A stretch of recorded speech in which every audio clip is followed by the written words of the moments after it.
You're listening to Switched On Australia, the podcast that tracks the opportunities and challenges of electrifying everything, everywhere. Switched On is brought to you by the publishers of Renew Economy, Australia's best informed, most read website focusing on the green energy transition, and is supported by Boundless Earth.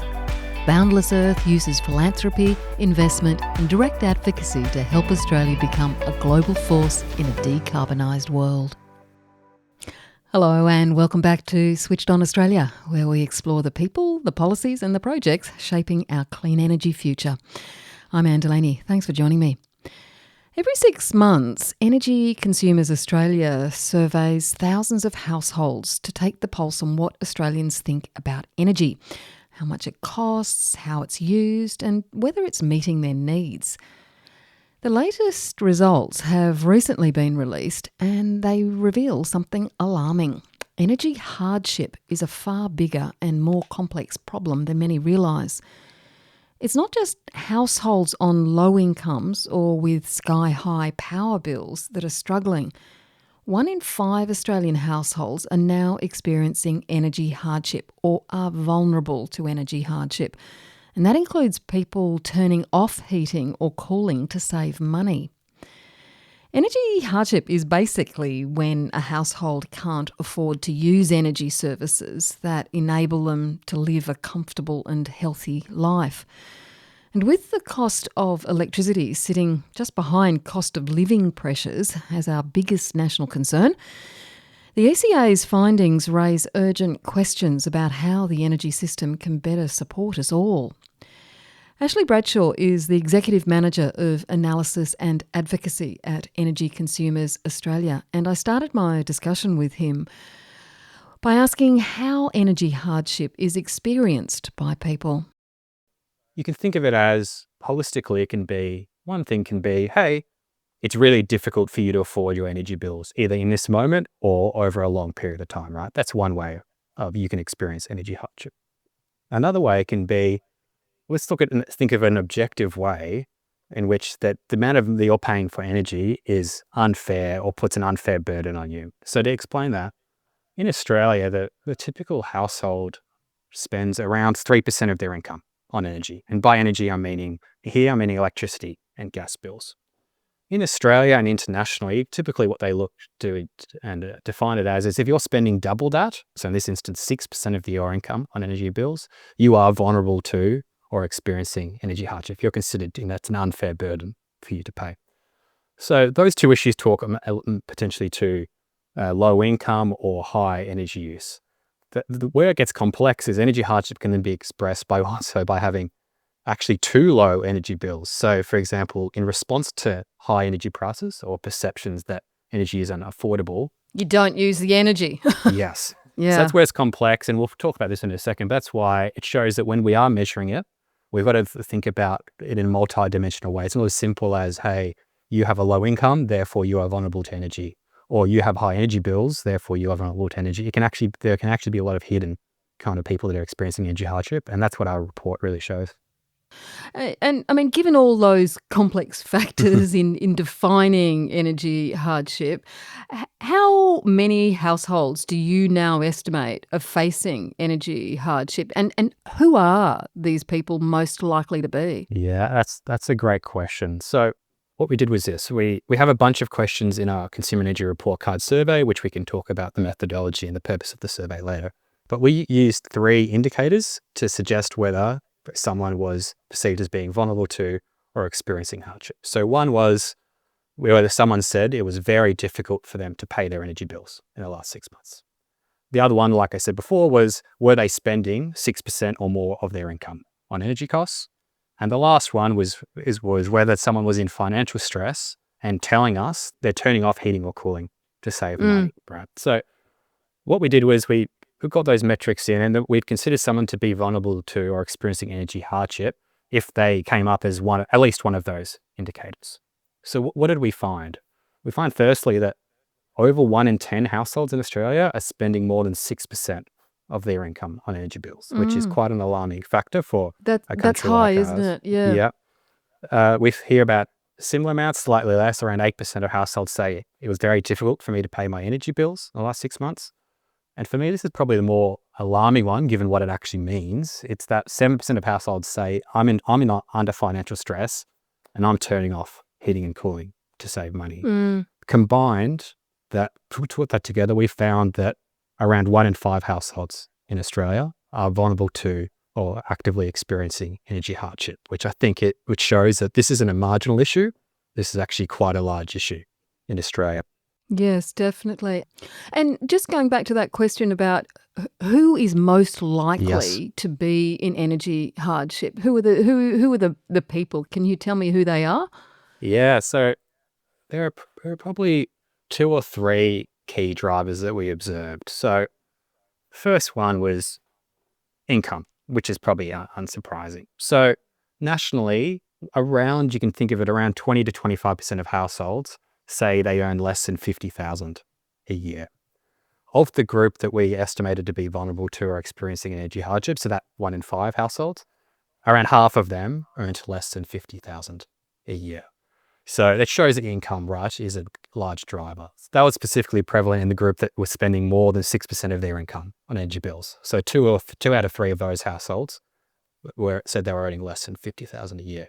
This is where the complexity then comes in, though, because we also found that around 8% of the households said they earned more than 150,000 or more a year. So actually some higher income households also report as experiencing energy hardship. They were particularly prevalent in those that said it was very difficult for them to pay their energy bills recently. So this can show some other factors like number of people in your home. What is driving that? Yeah. Because that's really interesting that even what would be considered a higher income are also experiencing hardship. Yeah, so probably 2 things to that there. So we found some things like household size was a big factor in terms of the number of people in the household and just how big the house is. So maybe you earn what is considered a very comfortable and high by population standard income, but if there are 7 people in the house or it's a multi-generational house, that income on a per person basis actually gets spread quite a lot. And then if you don't have efficient heating or cooling, that's also going to impact, isn't it, if you've got a large house, large family? Exactly. And that comes to my second point here is that, so we found that low income was definitely a key factor. But most interestingly to us, I think here is, and this hints to what you just said, is that really high energy bills were really prevalent in these people we estimated we found subject to energy hardship. So what do I mean by that? So we ranked everyone's bills. We put in the lowest bill to the highest bill, and we were able to create quartiles. So these people were in the bottom 25%, so they're spending their least amount on energy bills, and there was a group that was spending in the top 25% for the highest quartile. So we found that of those vulnerable to or experiencing energy hardship, over half of them were were spending in the top 25% of energy bills across the entire population. So you can see how this is really hurt on both ways. You've got a bias towards low income, but also really high energy bills. And this comes to your point around energy quality of the appliances and thermal performance of the home, because it's related to that in the sense that we find that a lot of the people that we estimated to be vulnerable to or experiencing energy hardship rent. And I think your audience will probably know that homes in Australia generally have lower energy performance than homes internationally, but rental households in particular have lower Particularly low, energy yes. affordability. So we see around over 50% of households rent that are subject to energy poverty. In contrast, of those that didn't come up with one indicator, it was less than 30%. So again, we see that renters can't make autonomy over decisions. It's often based on the landlord, and we see there's limited incentives for landlords to improve energy performance of properties. So that's why we've called for governments to implement better minimum rental standards. And just to underline, a third of us are actually renting. Yes. So this is a big issue. So you're saying that half of them are potentially in energy hardship. Yeah, and we found that even higher income renters, so they were more likely to be experiencing energy hardship than high income homeowners, for example. So that shows that it's more of a systemic issue across the rental homes and their quality there. It's not just, hey, if you're high income and you rent, you're fine, you're in a better quality home. We see that even higher income renters are also way more likely to be experiencing hardship than counterparts that are in their own home. Now, you just very briefly then raised the whole issue of having minimum energy performance standards for rental properties. Is that the main thing that you think can be done to alleviate energy hardship, particularly in rental properties? We had three main takeaways from our report. And the first one was improving our rental stock. So, for example, we found that, and you would know this, that if you're renting, you're probably a high chance you don't have solar panels on your roof. And having solar panels on your roof has been consistently found as a great way to reduce bill stress for people. Also find that not many renters say they have any sort of insulation. It's shocking, really, isn't it? It's shocking. So yes, so we think minimal rental standards are going to be required, because otherwise there's a long-term systemic issue of people just likely to be facing quite high energy bills and therefore facing energy stress. And when you talk about minimum energy performance standards, you're talking about the insulation, particularly in the roof, but it would be nice in walls and under floors as well. But you're also talking about appliances, I presume, particularly some of the appliances that we're going to need as we go through the energy transition. Yeah, that's right. And you've seen some state governments already provide direction on that, particularly in Victoria and the ACT, provided some direction on appliances, which is great. And we want other states to follow. And I think another avenue for governments here is retrofitting social housing. So where they are the landlord in this instance, there's a great case for government support to retrofit these homes, given that, like we've shown, high energy bills, particularly in rental homes, appears to be a main driver of energy hardship. Actually, we've been arguing for minimum energy performance standards for a long time, and there was agreement several years ago from the states to push towards them. We still don't have them. What do you think can be done to try and speed this up? Because it just seems to be so important. It is very important, and we know that in 2019, like you said, all jurisdictions did commit to establishing a framework for energy efficiency standards for renters. But implementation has been slow to follow in recent years. Like I've said, some states have made progress, others haven't. But yes, we want to see all the nationally consistent minimum energy performance standards for rental properties across all of Australia fundamentally. Now, the data that you've collected also shows that many recipients of the government support programs, including those on job seeker, youth allowance, disability pensions, they're still experiencing energy hardship. Yes. Does this clearly suggest that the current support measures are insufficient? Yeah, so you're exactly right. That's what we found. So, for example, of those who said they lived in government subsidised housing, nearly half of those we estimated to be facing energy hardship, for example. Also, those that said they were currently unemployed were also considerably more likely to say they were under energy hardship. So things that we can do is we can provide more targeted support. So, for example, there was that great, which I think was fantastic, the $300 energy bill rebate that was provided to everybody. A great thing to alleviate immediate cost of living pressures.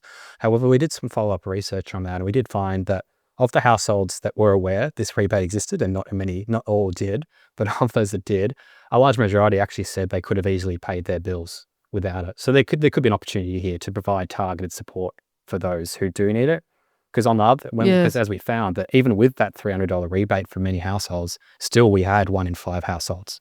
So you're likely to be experiencing energy hardship. Another opportunity for improvement relates to how the process works, where both government and retailer programs, the retailer hardship programs or government support programs, they still mostly rely on self-identification. So people have got to apply for it. We know consistently that some people have pride. There's all these biases, which means that people don't want to report as being under stress. Maybe it's a very Australian thing too. I don't know. We don't want to say we're struggling. So where we can we streamline them and make them, automatically enrolled? It's just been fantastic, again, to make sure that those that really need the support are getting it. So should we be forcing, or should we get better regulations to encourage the retailers to actually put people on the best plan that they can be on? Yeah, so there has been some movement on that for both the AEMC and ESC, and we support that. We think if there is a cheaper option available... They're the regulators and the market operator. So yes, that's correct. The Australian Energy Market Commission and the Central Services Commission in Victoria have introduced some legislation to do this. And we think that's great and a sensible approach. What else do you think that governments and retailers should be doing to identify the customers most at risk of hardship? Like I've probably hinted on it then, it's where we can make it not opt-in or self-enrolled, where it can be automatically done. I know overseas there's been some measures, to use things like AI and have departments connect each other. So it's done behind the scenes and then people are automatically enrolled. Overall, we see that a lot of the energy industry does rely on people to make the action themselves. So, for example, enroll in a hardship program when we find that a lot of the people we identified as being vulnerable to or experiencing energy hardship didn't contact their energy provider about difficulty paying bills, or they said they haven't applied for government assistance. Equally, a lot of the retail energy market does rely on switching to have good outcomes, right? So it relies on people to switch around to get a cheaper deal. And we find that a lot of the people that are vulnerable to or experiencing energy hardship just don't switch plans that often, primarily because they say that they wouldn't know where to start. So again, where we can make these options easier to navigate, that's a fantastic thing. And we've called for a one-stop shop to help people do that. Simplify these processes, make all these decisions really easily so people know what support is or is not available to them and help them access it in a quick way. And it's actually not just people in energy hardship, is it, that don't shop around? And even though the industry and government still encourages just, to all shop around, we don't. I think it's only about 20% of consumers change their electricity or energy plans. Is that correct? That's right. That's what we found. So around 20 to 25% of people say they switch over the last year. But that's an interesting double-edged sword, that, because if a bunch of people did switch a year, that's also a bad thing, right? That shows that things aren't working. So we're not sold that high switching rates are the sign of a perfectly working market either. But my understanding, I think it was from your last survey, it suggested that quite a high percentage of people could be on a better plan. Yes, so the ACCC has found that, for example, that I think they had some figure that around $270 benefit for those that that switched. So I think we do see in the data that some people do perceive the benefits of switching as not that great, and that's why they don't switch. So that shows, at the moment, getting the education out to people that know that there actually can be some great benefit to switching if they indeed want to do so. I mean, you mentioned that people need assistance to navigate the energy market and access better offers, but what sort of assistance can do that? So I think one good way is we might have seen the default market offer that exists to protect people. That's in not in all jurisdictions, but that exists to help those, particularly in those in vulnerable circumstances, to avoid them paying disproportionately high prices. We've said for a while that we don't think it's working, and we've called for reform of that. We're really pleased to see that reform is coming. I think that's a great opportunity to ensure that at least everyone can still access an affordable and fair price for energy. That said, the default market offer is only one part of the wider customer protection landscape and the reforms that are needed. So we're consistently welcome broader reforms to the retail market in general, to consider the role of the DEMA in the future, but also think about where other additional protections can be needed. Now, the data that you've been using, which we've been discussing, is this 6-month survey that you guys do. And you've just recently released the latest consumer energy survey, which really takes the pulse of what consumers are thinking about energy. But before we get into some of the broader details of what the survey has found beyond energy hardship, can you tell me why these surveys are so important? Yeah, that's a great question. We do think they are very important. So we've been doing a similar survey in some form since 2017 that we're really proud of. About 6 months ago, we refreshed it to bring primarily a bigger sample size. So at the moment, we now have a sample size of 4,500 households across Australia. It is a representative sample, so it is a broad spread of demographics.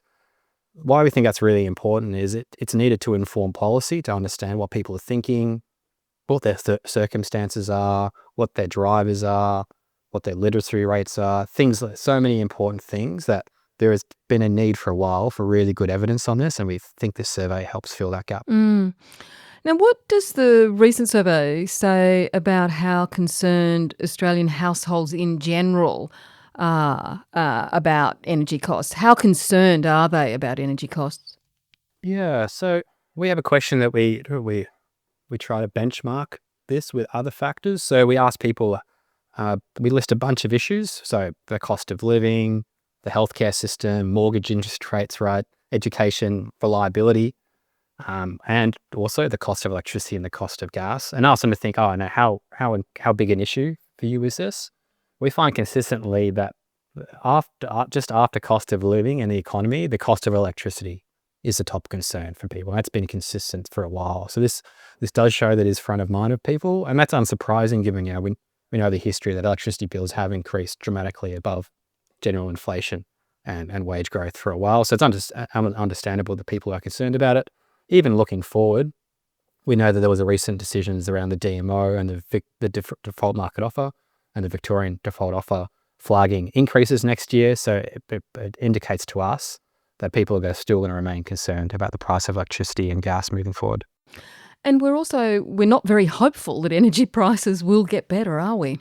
The data actually says that 83% believe electricity bills will rise further in the next 12 months, and 76% think that the gas bills are going to rise.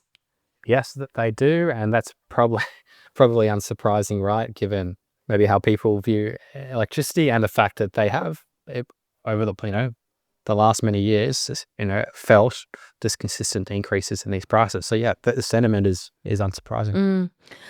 Now, this one isn't so surprising. I think it showed up in the survey or previous surveys that you've done, and be interesting when and if something gets done about it. And that is that very few of us know how our home electricity bill is calculated, less than a third, or even know what a retail electricity tariff is.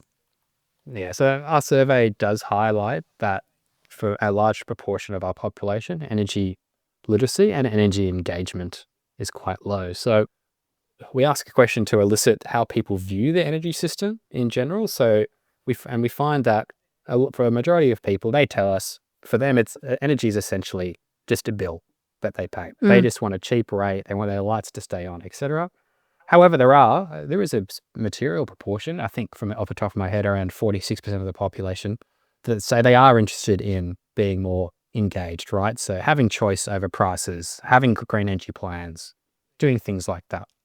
However, on the same side, like you said, we do find that quite a lot of people tell us they don't really know much about how the energy bill is calculated. They don't know some basic terms, at least basic terms for the energy industry, like you and I. But for example, I think only 1 in 5 households say they confidently know what a feed-in tariff is. Now, we take that for granted in the energy industry, but we see outside in the general public, a lot of people don't know these things.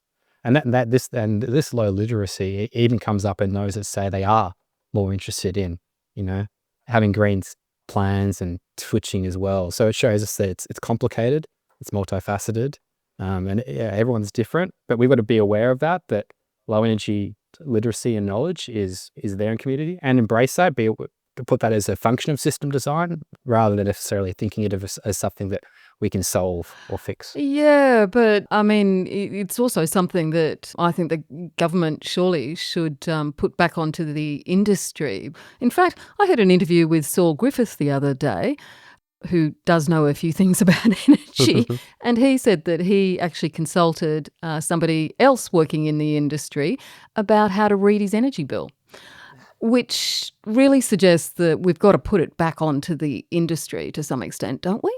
I think you're right. I think there is a clear need for retail bills or prices, however you want to use the term, to be simplified and easier to digest. Yeah, I had a similar example where I was recently talking to someone who was very smart, who has worked as a trader in the wholesale market, and they didn't know what a demand tariff was. They couldn't understand that concept, and they were shocked to hear that some customers were being transferred onto these sorts of tariff structures. So yes, clearly you're right.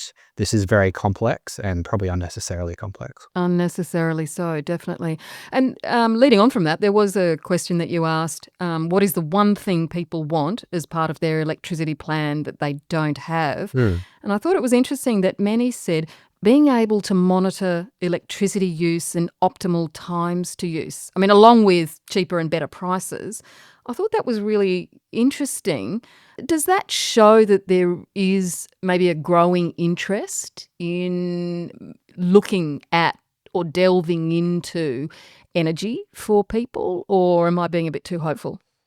I think you're right. So, we can say that energy literacy and the engagement and all these things are low, but that said, I'm led to believe that compared to a lot more other industries in Australia, people are really interested and engaged in it. Mm. I know, for example, also that interest and or knowledge of household electrification is growing. That comes up consistently in our research, but also from some anecdotal information I had when I was talking to some electricians recently, where they're telling me that they're getting all these requests. Oh, can you come and to give me an aircon while you're here, replace my hot water system, and things like that. And take a step back and think, well, look, over the last 10 years, we've essentially now had 1 of 3 households adopted solar, which is staggering to think about, right? So, it shows that there is this level of interest. And I think also I saw recently, I believe that around 1 in 6 new car sales in Australia now are EVs, when just a few years ago, they would be very rare and we thought no one was interested in them. So yes, I think you're definitely right that there is an interest and engagement in these things. On the data issue, I think, knowledge is power. And you might be aware of that a recent rule change request we put in to require retailers to provide consumers with smart meters, this data, so they can make these really informed decisions, understand how their energy is being used, what's driving energy use, for example, and things like that. And it is going to be the smart meter that gives clearly the energy industry, but also consumers, if we push for it, that information. However, I noticed in the survey that only 14% know what a smart meter is. Yes, that's right. But equally, maybe they don't have to know, right? Maybe they can Oh, get okay. an app and they can see the energy use in real time and have no idea how it's calculated, Mm. how it's determined. And that's not necessarily a bad thing. I think the main thing is are going to need to roll out a lot of smart meters to households. They are necessary not just for the transition, but to enable a lot of great products and services for consumers. A key to enable social license for that is something we've said in the past, is it relates to this pricing issue that you mentioned, where we supported the AMC's recent rule change to stop retailers from transferring a customer's tariff structure once they get a smart meter. Because if Mm. you do so, it just creates a lot of distrust for the sector. You can imagine it. Their meters failed. Their retailers told them it has to be replaced. They do so, and then they get told, a couple of weeks later that they're now on a time of use tariff or something. They didn't ask for it. So, yeah. Absolutely. It really doesn't do what we need, which is Mm. is to create greater trust. Did you specifically ask any questions about trust and what they think of the energy retailers and networks? Not about the energy networks and retailers. We know that trust of the energy sector as a whole is quite low. I think we Yeah. made a finding in our previous survey, and I think the energy sector fell just behind supermarkets for trust. And this was, you can imagine, late last year, there's a lot of focus on potential price gouging by supermarkets. So it showed that even with all that focus, there is a very high level of distrust for the energy sector. And that's something they're going to have to overcome. Yes. Hey, did you ask anything about VPPs? Because that plays right into this issue of Mm. trust. Because there is this high distrust of the industry, but the industry and government are going to be relying on, particularly when we've got batteries, on us all joining virtual power plants, which will Mm. be to aggregate and orchestrate the energy that is produced in our houses. A lot of people are not joining, won't join because of this trust issue. Yeah, so firstly, maybe a selfless plug. We are going to do a report similar to our hardship report on this VPP battery issue. So Great. maybe I can come back and talk to you about that when it's released in a couple of months. But to give you some high level findings, yes. So we see that some people say they're interested. And to your point, some people say they're not at all interested. And one main driver of that is it's maybe thinking about why people get a battery in particular. Mm. We do find that people buy batteries not necessarily because they want to make money, as in they want to become a trader. They want to maximize feed-in tariff revenue, for example, but rather just simply because they want to have backup power during an outage, or just simply save money in their electricity bill, Mm. or reduce their reliance on the grid. So there are some challenges here where, the VPP model might contradict the actual drivers and reasons why people are interested in buying these technologies. That said, we'll keen to chat about this more at a later date. Definitely. We'll definitely have you back on, Ashley. Just a few more questions. Yeah. You mentioned that there seems to be a growing knowledge about electrification and the need for us all to go all electric as we do go through this energy transition. But gas still seems to be popular as a home energy source, doesn't it? It definitely is. I think that's for a lot of reasons. Some of it good, some of it bad. So, like I said, some people, we do see that sentiment is changing. We previously reported that more homeowners are thinking about electrification than previously. So what we need to kind of do is, support and promote those with that interest. So make sure they get trusted advice and what's best for them. But as I previously said, we've called on the governments to create a one-stop shop to help consumers navigate these complex issues, which is electrification in the home. On the other hand, it's kind of interesting to think about that. Yes, we do see that people have bias to what they already have. So we've recently presented some research that showed that basically people that have electric appliances, let's say they have an electric cooktop already, or they have an electric heater or things like that, they don't want to switch to gas. So they're happy with it. Same with gas side. So people who currently using gas say they prefer to use gas, but less so. So there are more people there who say they do want to switch. It kind of tells us two things. Yeah, there is a bias towards what people currently have and whether that's right or wrong.